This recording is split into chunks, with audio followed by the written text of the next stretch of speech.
Hi, I'm Father Pablo Martinez, and this is Friends in Faith, and I want to share with you some experiences about the Eucharist in my life. So, the first one was when I was really little. I was, I think, 6 or so, and I remember my father talking to us, to the children, about something they had heard from Mother Trinidad. Mother Trinidad was the founder of the work of the church, the community I belong to, and she had this amazing experience about the Mass, and particularly about the moment of the consecration in the Mass. And she expressed this experience through some talks, some videos, and also she wrote a little booklet called the Great Moment of Consecration. It's in English. We can read it. I recommend you to read it. It's in English too. And in this booklet, she talks about this moment in which the priest, who is so little, pronounces this immense word, which is able to bring God to earth again. So it's like all the heavens are surrounding him, all the angels, all the saints, they're like waiting for him to pronounce these words, and even the Father is waiting for him. So when he pronounces that, the Father pronounces also his word, which is his Son, and it's like another way of incarnation, we can say, like the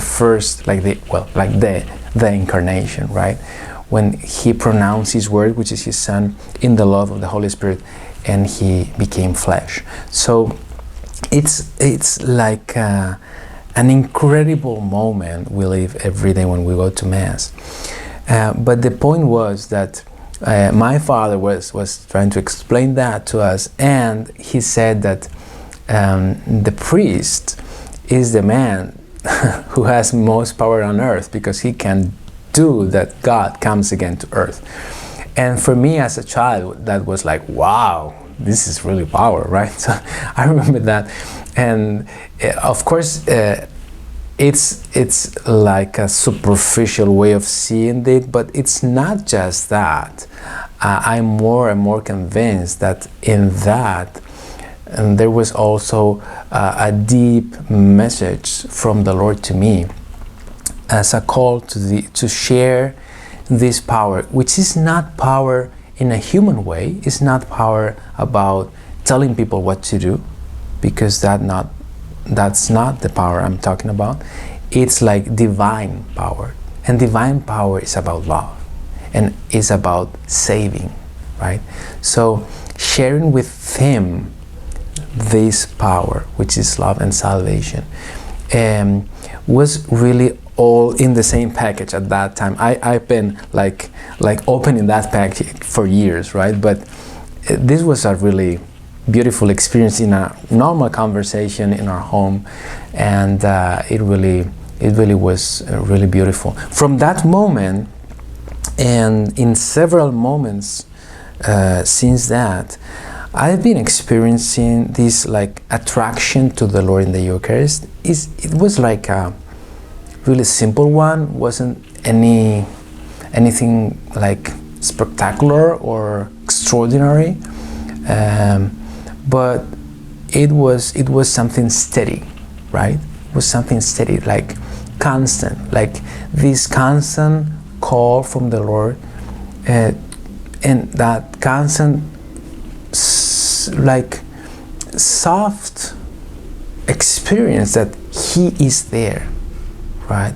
It's not, Jesus is there. It's not just, the tabernacle is not just a box, right? Or the Eucharist is not just bread. He is there. It's something really interior calling. And I remember doing lots of activities with the work of the church, the community Mother Trinidad founded, and I belong to, and they're always insisting on this, on the fact of giving or facilitating this encounter with Jesus in the Eucharist, and I've been experiencing that for a long time, talking to Jesus and receiving Jesus' response. Sometimes, we think that this is really weird, or just the saints can do that, but the reality is that, He's there for everyone, right? So He wants to talk to us, to any one of us. The thing is that we have to learn how to listen to Him, how to discern what's coming from my mind or what's coming from Him. But He really talks, and I've been experiencing that also lots of times, because for example, something that I received in prayer, it was like confirmed later in my own life, or in the teachings they gave to me. Okay, that's okay. I think Jesus, you were telling something about that, or the opposite, something that I learned and in catechism or in these meetings, then going to prayer with it. It was like really going inside of my heart, not just in my mind. Like I was like appropriating that, right? If we can say that. So this prayer life for me was so natural. I think that a moment arrived in which I decided to say yes to the Lord and to the priesthood, and so I asked for entering the community, in which this passage from the prophet Elijah came to my mind. This moment in which after being persecuted, he ran away, and he finally arrived to Mount Horeb, and he had this encounter with God. But he didn't have that encounter in the earthquake or in the fire, but he had it in this soft like breeze, right? And when he felt that, he went out of this cavern he was refuged in, and he had this amazing encounter with God, but in this breeze, in this almost silence, right? So for me, it's been like that, more or less, right?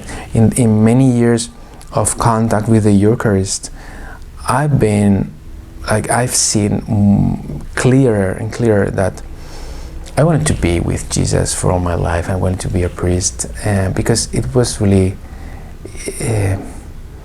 what I wanted. It's not just something external, right? It was like calling me from the inside. And after this lot of years, I think there's a third and last experience I wanted to share, and it was the moment in which in my parish in Madrid, I was living at that time, we started the permanent adoration. And I remember that having this experience that, oh, Jesus is there in the monstrance all the time, waiting for me, right? So in reality, it's the same Jesus who is in the tabernacle, but when he gets out and we put him in the monstrance, it's like, yeah, he's like more accessible, if we can say that.